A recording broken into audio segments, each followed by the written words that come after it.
Welcome back, friends and cheesy minions alike. I have a battle here against DJ Prime, a guy I battled on Discord, and he actually straight up owned me in NU prior to this match. And for those of you I don't know, I don't really post on competitive matches. But he was like, you know what, I never played RU before, so yeah. So he's a really good battler, like I said. He kind of destroyed me in NU.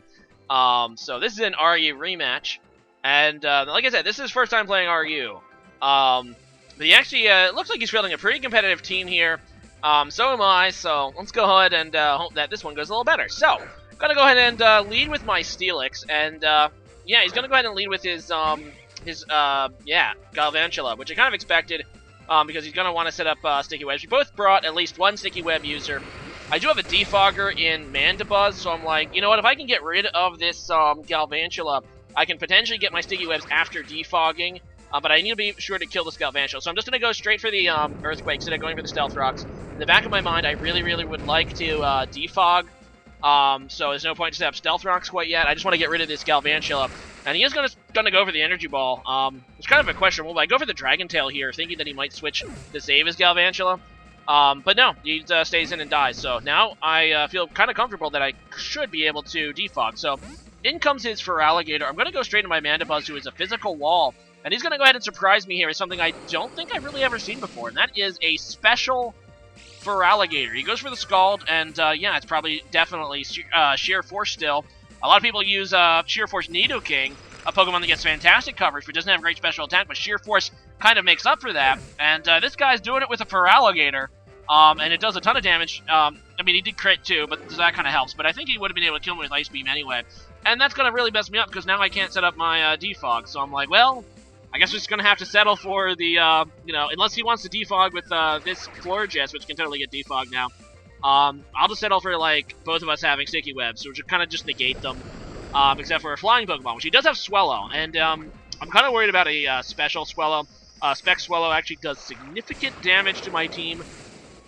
So I know that he has Swellow, and that's not going to be affected by Sticky Webs. But I'm just going to go for the Waturium Z now, the Hydro Vortex. It's super powerful with Water Bubble. Being boosted by Liquidation, so you see Liquidation here against the Florges, who is more of a special wall, and I definitely am able to take that out. So down it goes, and yeah, I did get the Toxic though, which isn't great, but you know, it is what it is. Anyway, in comes his this thing now. His what is this thing called? Gigalith. Normally uses Sandstream, being that it's one of the few Pokemon that can get Sandstream, but he is apparently running a Sturdy one, because that's the only other ability I think it gets that's actually relevant. So it's probably just going to be Sturdy, so I know I can't kill it with the Liquidation, and I don't want to take the Stone Edge. I'm kind of thinking he's going to just have Stealth Rock, so I go into my Steelix. He ends up trying to kill me with Stone Edge, so that's pretty nice. It pretty much confirms that he's Sturdy, and that's nice because obviously Steelix takes that like a champ. And now I can set up my Stealth Rocks. I kind of expected, once again, to trade them, because, like, looking at his team, that was his Stealth Rocker, probably.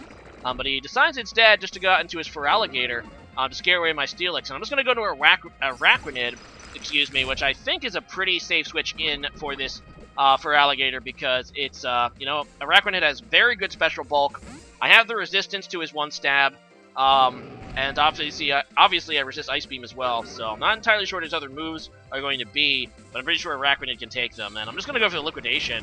And fortunately enough, he just goes right back into Gigalith, and despite Gigalith's amazing defense stat, just shows you the power of Araquanid with those Stab, Water Bubble, boosted water moves, being able to take down the Gigalith anyway, now that the Sturdy was broken by Stealth Rock, so that's freaking amazing. So in comes a Swellow, and I'm actually kind of relieved to find out now that it's going to be a physical Swellow.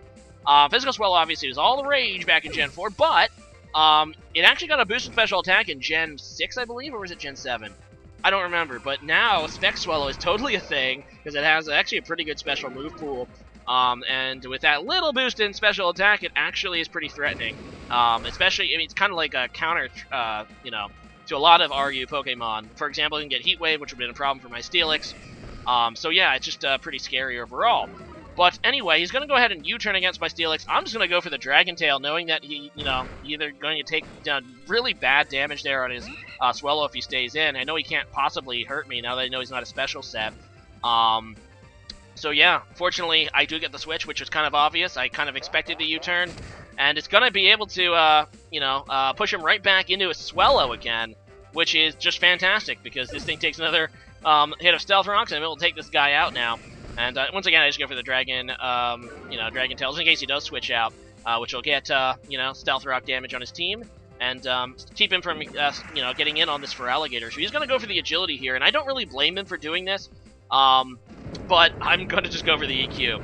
I know that I can't possibly let this guy get set up on for Alligator, plus I just, know that this thing is going to deal a lot of damage now that my Araquanid is gone to pretty much anything I go into, so it just made sense for me to stay in Sack Steelix. But instead he tries to set up, which, once again, I don't really blame him for it, because he was pretty much in sweep mode, being down 4-2.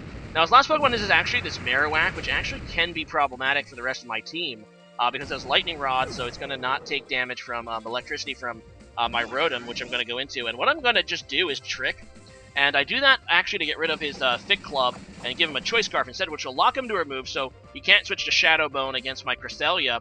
But instead he actually ends up having Choice Band, and there's really no reason to have Choice Band on your Marowak, and he said it's because he didn't have a Thick Club, because Thick Club actually raises Marowak's attack more, being that it's an exclusive item to Marowak, and it doubles attacks instead of increases physical moves by X 1.5, and it allows you to change moves. So after this battle, I ended up trading him a Thick Club, because it really should not ever be a Choice-banded Marowak. But anyway, yeah, he's just going to go keep going with the Flare Blitz. He's locked into it, Choice Scarf.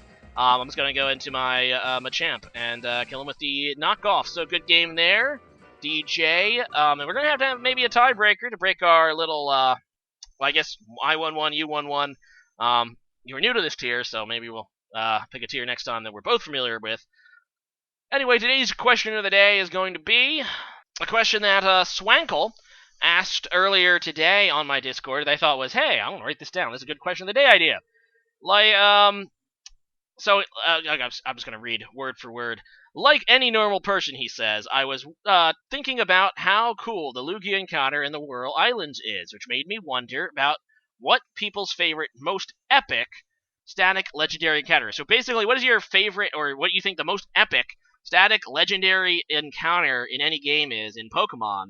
Now, he brought up the, obviously, the Lugia in Whirl Islands. As for me, I have to agree with, I think what Nyla has said about Giratina in Platinum, just because of the, what is it, the alternate universe, what is that called? Dimension, Distortion World, something like that.